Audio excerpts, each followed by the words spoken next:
Chapter 9. He could see the fear in her now.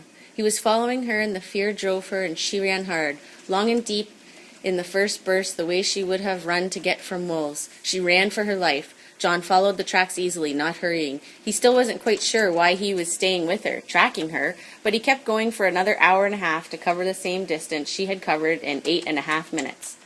Speed was everything to her, to all deer. When mortal danger threatened, the only recourse was speed, burning speed, speed that tore energy from the center of the deer and used her up. She ran that way now, ran from danger of John, and while she paused long, too long, in the freeze position, she made up for it by now, getting as much distance as possible in the shortest possible time between her body and the man with the gun. But running long and hard burned her out. It showed in her tracks, a slight wobble now and then from running past her short-range endurance. She would have to rest soon, he knew. She would have to bed down.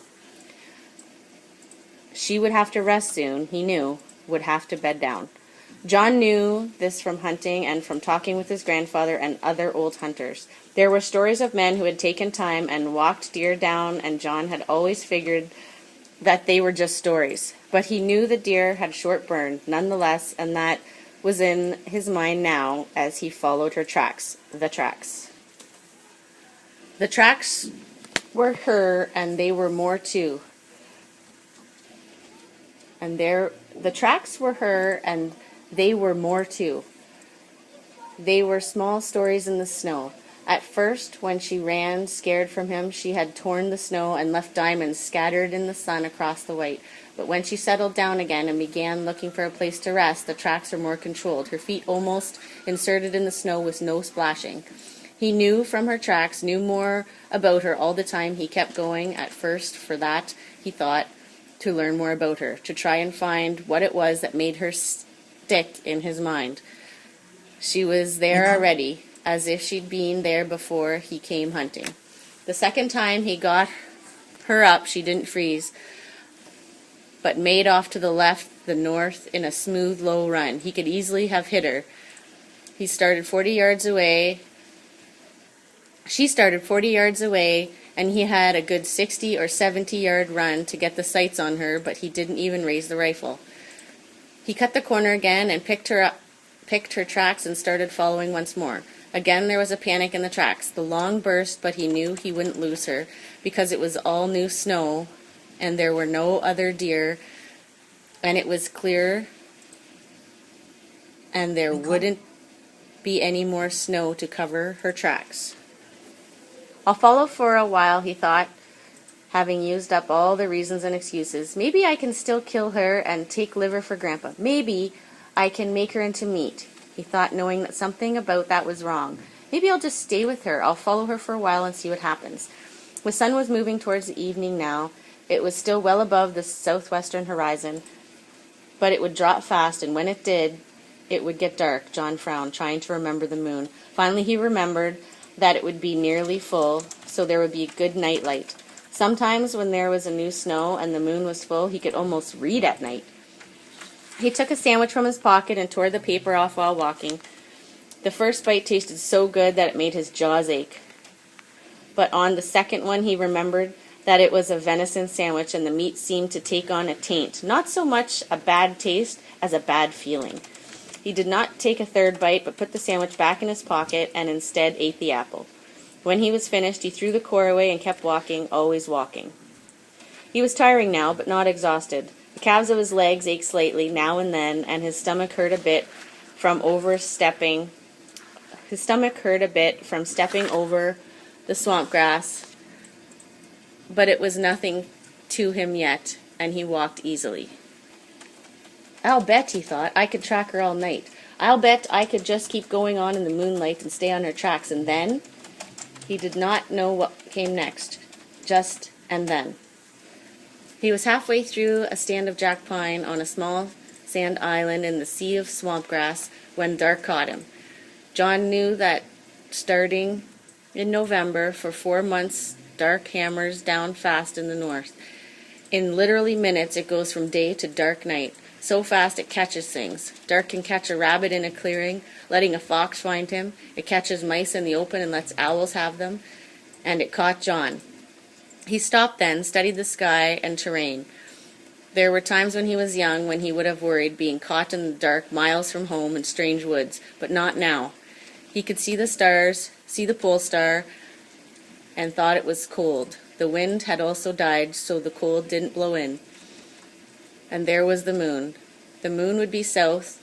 Go to bed in the southwest. You're never lost when you can see the sun and the stars and the moon, his grandfather had told him. The moon was pale blue light and took on a life from the snow and changed the dark to just a different kind of day. Not night at all, so John wasn't lost. The tracks shone in the moonlight, called to him from inside, and he started walking again, following. At first, he worked the tracks and went deeper and deeper into the swamp, and he saw other things, saw beauty. When he moved within 14 inches of a snowshoe rabbit, frozen in the moonlight like a white ghost, caught by surprise while playing fox and geese, John could not tell where the snow ended and the rabbit began. The rabbit was part of the whiteness. A timber wolf followed him for a short time until John turned in a clearing and saw him. The wolf had been looking for mice, and for a time John thought he might be after the doe, and it angered him, and he made a sound in his throat. It was an animal sound, a sound that wasn't a sound. It came from inside some way, from a pit that he didn't understand. It was a sound for the wolf, a warning for the wolf, a thing that went out of John, out to the wolf. He did not want to kill the doe. He didn't want the wolf to do it either, and was glad when the wolf turned away, not in fear, but just naturally. She is not mine, he thought, stopping suddenly, but she is of me now. Somehow I will follow her for a while, and we shall see. I will follow her for a while, and I will touch her. The thought came like a fast wind working around the sides of his brain into the middle. I will follow her, and I will touch her, and she will be mine then. Mine without having to kill and give her death and make her meat. But why? He had never thought like this before. He was tired now. He had been tracking for 12 hours, moving steadily, getting the deer up, pushing her ahead, often without seeing her. But he wasn't odd tired yet, just tired. And yet he wanted to touch the doe. He would touch her. He would stay on the trail until she couldn't get away from him anymore. Stay and stay. And when he caught her, he would touch her. And if I do that, he thought, if I can follow her and touch her without giving her death, then death will be cheated. If I touch the deer. He looked to the moon again and saw that it was indeed full, and there would be good light all night, and he started walking. There was purpose now, an aim. He thought suddenly that it would be better to dump the rifle, to leave it hanging in the branches of a tree. He would pick it up on the way back, if he came this way. If not, he'd come out on his tracks and get it later. It was of steel and heavy and meant death, and he didn't want to carry it any further. It did not fit with the doe any longer or with him, and when he put it in the tree, he felt a weight lifted from him that was out of proportion to the 4 pounds the rifle weighed. It was a weight from his thoughts. An extra part was gone, a part that didn't matter. Now there was just John and the doe and the night and the tracks, and he fought the tiredness away and kept going.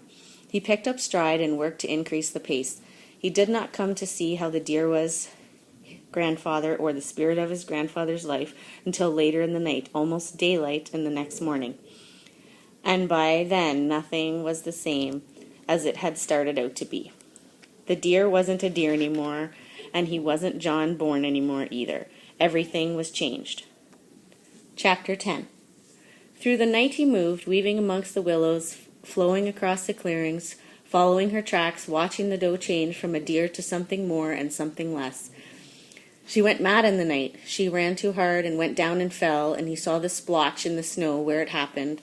And at first he smiled. Some part of him felt good that he had caused her to run, but then it changed to sadness, and he hoped that she would not do that again, would not panic and fall and perhaps hurt herself. But she ran in jerks through the night, great tearing jerks that took her energy. She ran across clearings and amongst the willows and the pine, away, away, always away from the sound of the steps that kept coming. And John in some ways became less than he was before, less the hunter, less the man tracking her, and in some ways he became more than he was before. He took strength from the snow and the winter and the beauty of the night, took power from the moon and the white light, and kept going. More than once he fell asleep while he was walking. From 3 in the morning on to daylight, he had a terrible time staying awake. His legs and his body kept on. His mind and spirit went out, and he dropped face down in the snow, and it was hard to get up. Once he simply lay and felt the sleep come, and he knew that if he didn't get up, the sleep might let him freeze. But he still couldn't move, and wouldn't have moved except that he heard the deer. The deer. He heard her move in the red willows, and in the white light he looked and he saw her, and she was afraid, but she was somehow beckoning too. The sound pulled him, and he got up and stood on his feet and started walking again. In the night he changed. In the night he changed from following the deer to becoming the deer. A part of him went out to the deer, and a part of the deer went out of her into him, across the white light, and he wasn't the same. He would never be the same again. He was of the deer and the snow and the night, and he kept himself, but lost his spirit and gained a new one. I am not, but I am. I am the deer. It became a chant, a song that he did not sing aloud, but which still went out before him down the line of the tracks to the deer, and he hoped she knew the song, knew the beauty of the song, and knew that he meant her no harm. But she could not know. She could know only that this man kept following and stayed on her trail the way no wolf would have done, spent the energy the way no predator would have done, stayed and stayed and stayed until the fear was alive in her. Bright-eyed terror, she was tiring in the night, her muscles quivering. She ran in bursts ahead of John, ran until she was out of sight, and then went down in the grass to rest, but always the steps kept coming. In panic, in a clearing, she voided all her fluids and solid waste in a small pile, then lay streaming in the snow, sinking, and she ran on. John came upon the pile, and it was still hot, still giving off airs, and he knelt to smell it.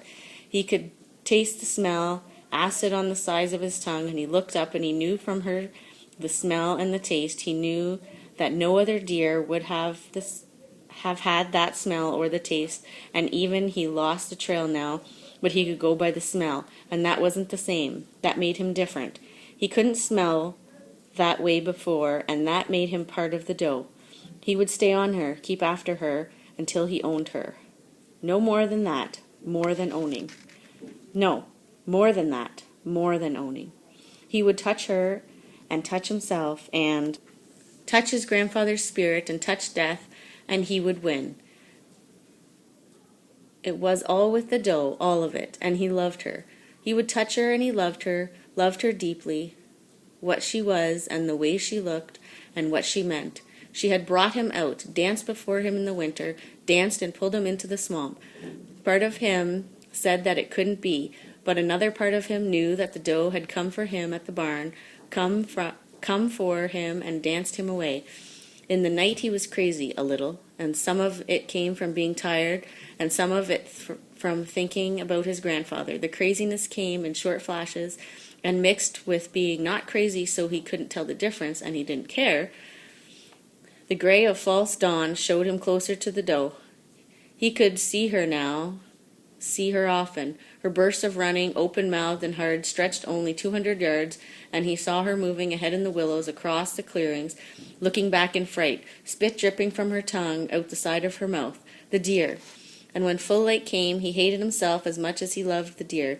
She was still running until her front legs collapsed, running until she caved in, and she plowed down in the snow, and then up, staggering, to run again, and he hated himself for driving her that way, but he couldn't stop. Couldn't make himself stop now. He must touch her. He must own her.